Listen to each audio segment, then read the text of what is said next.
এদেশের কিছুই হবে না, কিছুই বদলাবে না। যা যেমন চলছে ঠিক তেমনই থাকবে। বছরের পর বছর বদলায় শুধু ক্ষমতা, কিন্তু একই থাকে জনগণের নিয়তি।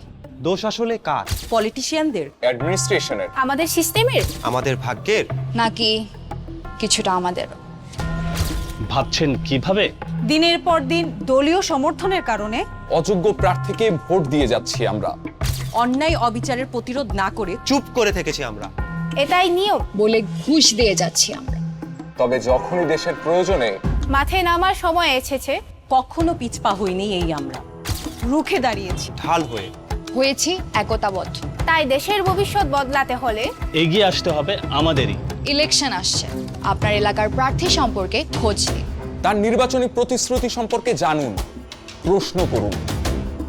আমাদের ভোটেই আসবে, আমাদের ভোটেই আসবে আমাদের ভোটে আসবে পরিবর্তন।